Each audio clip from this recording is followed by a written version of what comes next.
Agar não era hebreia. Ela era apenas uma serva egípcia, explorada, humilhada e agora grávida, sozinha e fugindo pelo deserto. Do ponto de vista humano, uma causa perdida. Mas alguém a encontrou no caminho: o anjo do Senhor. E qualquer pessoa familiarizada com as Escrituras reconhece isso imediatamente. Quando se diz o anjo do Senhor com o artigo definido, provavelmente não se refere a um anjo comum, mas a uma manifestação do próprio Cristo antes de sua encarnação. Aqui ele não envia fogo do céu nem abre o mar. Ele faz algo simples. Ele a chama pelo nome: Agar, serva de Sarai.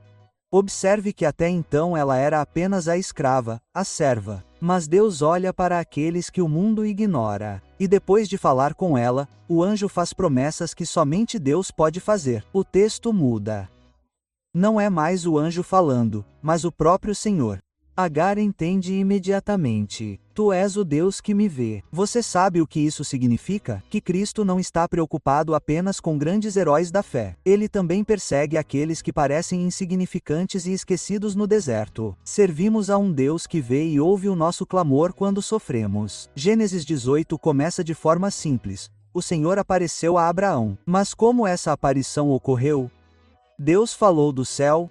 Enviou um profeta? Deu uma visão? Nada disso. Ele levantou os olhos e olhou, e eis que 3 homens estavam em pé ao lado dele. Abraão corre, prepara água, pão e um banquete, e os 3 comem com ele. Um deles fala com autoridade divina e o texto não deixa dúvidas. O próprio Senhor estava sentado à mesa. Não é uma visão simbólica.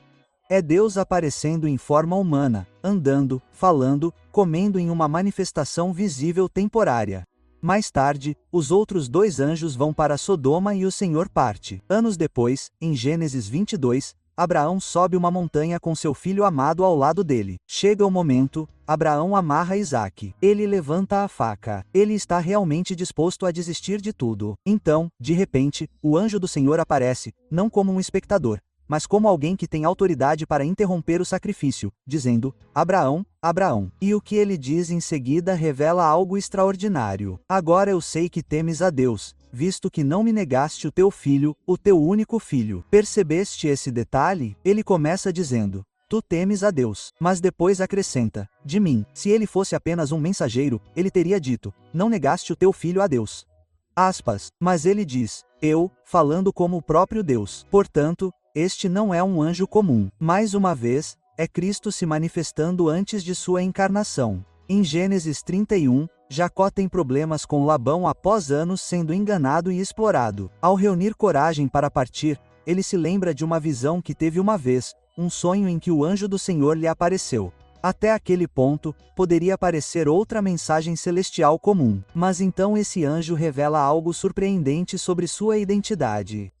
Eu sou o Deus de Belém, onde ungiste a coluna e onde me fizeste um voto, o que é estranho porque nenhum anjo jamais diria que um anjo nunca usa a posição divina. Eles sempre apontam para Deus, nunca falam como Deus. Mas este anjo fala. Ele fala na primeira pessoa como Deus. Relembra promessas feitas a Jacó anos antes e ordena com autoridade divina: Levanta-te, sai desta terra e volta para a terra da tua parentela. Ou seja, não se trata de um anjo comum. É uma manifestação do próprio Cristo antes de sua encarnação. Pouco depois, em Gênesis 32, na noite em que Jacó estava prestes a se encontrar com Esaú, seu irmão gêmeo e rival, ele descobre que o maior confronto não seria com o homem que o odiava, mas com o Deus que o transformaria. O texto diz: E lutou com ele um homem até o romper do dia. Mas logo fica claro que esse homem não é meramente humano. Com um único toque, ele desloca o quadril de Jacó, algo que nenhum lutador comum conseguiria fazer. Mesmo ferido, Jacó se agarra a ele e diz: Não te deixarei ir, se não me abençoares. Reconhecendo que está diante de alguém com autoridade divina. Então vem a revelação: O teu nome não será mais Jacó, mas Israel. Pois como príncipe lutaste com Deus e com os homens e prevaleceste. E há mais um detalhe impressionante. Jacó pergunta o nome daquele homem e ele não o revela. O mesmo mistério se repete em outras aparições de Cristo ao longo do Antigo Testamento. É por isso que Jacó confirma: Vi Deus face a face e minha vida foi preservada. Séculos depois, Moisés estava apenas cuidando de ovelhas, vivendo uma vida comum, tentando esquecer seu passado.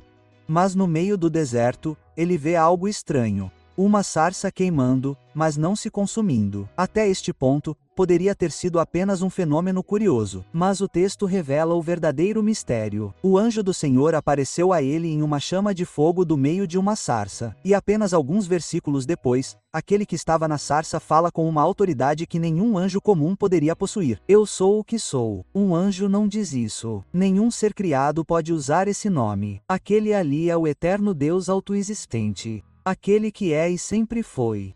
Tudo indica que este era Cristo antes de sua encarnação. O mesmo que séculos depois diria aos fariseus: antes que Abraão existisse, eu sou. Aspas. Eles entenderam imediatamente, por isso queriam apedrejá-lo. Jesus estava se identificando como o mesmo Deus que falou a Moisés da sarça ardente. Josué estava prestes a enfrentar a cidade fortificada de Jericó. Ele era o líder do povo, o comandante do exército. Mas de repente ele encontra alguém maior. E aconteceu que, quando Josué estava perto de Jericó, levantou os olhos e olhou. E eis que estava em pé diante dele um homem com uma espada desembainhada na mão. Josué faz a pergunta mais lógica: você é dos nossos ou dos nossos adversários? A resposta é espantosa. Não, mas como capitão do exército do Senhor, vim agora? Em outras palavras, ele não veio para tomar partido. Ele veio para assumir o controle. A reação de Josué revela quem esse homem realmente é. Ele se prostra com o rosto em terra e diz: o que diz meu senhor ao seu servo? Se fosse um anjo comum, ele teria rejeitado imediatamente a adoração, como acontece no Apocalipse, mas esse homem com a espada aceita a adoração e ainda diz: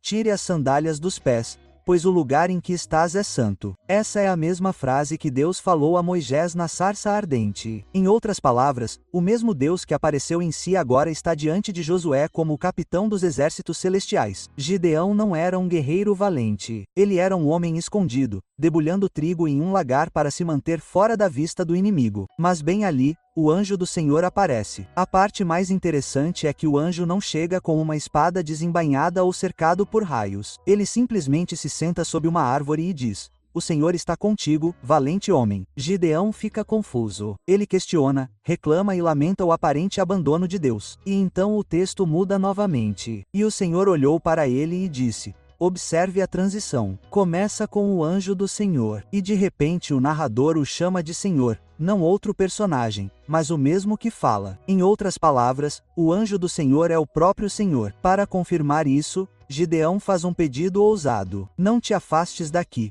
peço-te, até que eu venha a ti e traga a minha oferta. O anjo aceita a oferta, toca-a com seu cajado, e fogo jorra da rocha. Então ele desaparece. A reação de Gideão não deixa dúvidas. Ai, Senhor Deus, porque viu o anjo do Senhor face a face. Mas Deus o tranquiliza.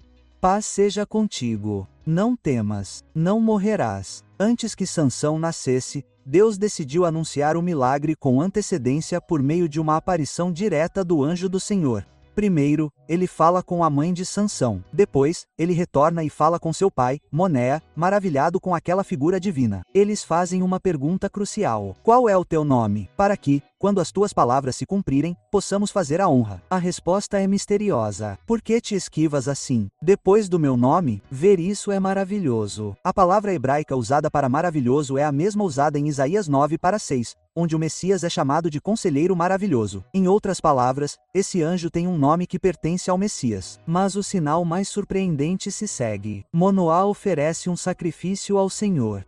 O anjo o aceita e sobe na chama do altar ao céu. A reação de Manoá confirma quem ele é.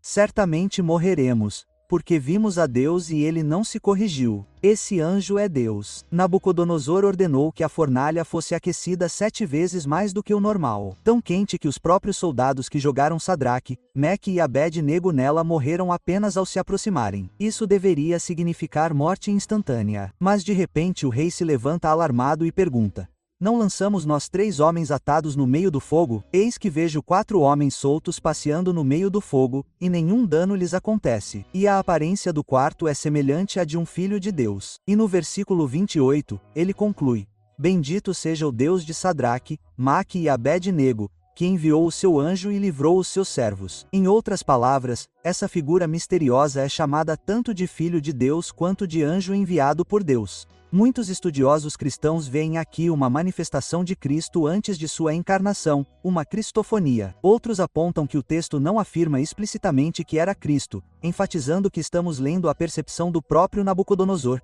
o que significa que poderia ter sido um anjo glorioso enviado por Deus. Em Daniel 7, o profeta vê uma figura misteriosa, alguém como o Filho do Homem que veio com as nuvens do céu. Essa frase não é poética e sim teológica. No Antigo Testamento, vir com as nuvens é uma linguagem usada exclusivamente para Deus. Nenhum anjo é descrito dessa forma. Somente o Senhor cavalga sobre as nuvens. E o que acontece com esse Filho do Homem? Continua Daniel. E foi-lhe dado domínio, e glória, e um reino. O seu domínio é um domínio eterno, que não passará. Em outras palavras, essa figura não é apenas celestial, ele é divino. Nada estranho, pois, Filho do Homem, era o título predileto de Jesus. Ele o usou mais de 80 vezes nos evangelhos. Toda vez que ele o dizia, não estava apenas dizendo, eu sou humano. Ele estava se identificando como aquele que Daniel via. E isso ficou claro como cristal no momento mais dramático do evangelho de Marcos. Durante seu julgamento perante o Sinédrio, o sumo sacerdote perguntou, és tu o Cristo, o Filho do Deus bendito? Jesus, que até então evitara declarações diretas, finalmente respondeu, eu sou.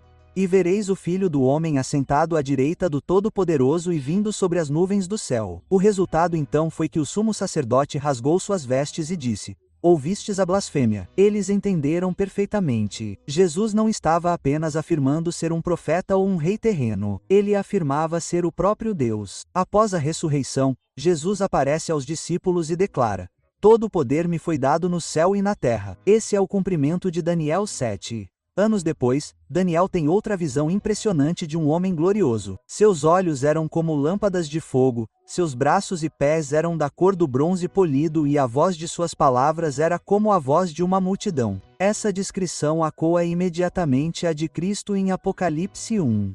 Olhos de fogo, pés como bronze polido e uma voz como muitas águas. Não é coincidência o que João viu no fim dos tempos. Daniel viu séculos antes. A mesma presença gloriosa, o mesmo Senhor da glória. Os homens que estavam com Daniel fugiram aterrorizados e o profeta caiu sem forças, como se estivesse morto. A mesma reação que João teria diante do Jesus glorificado em Patmos. Agora, se você quiser se aprofundar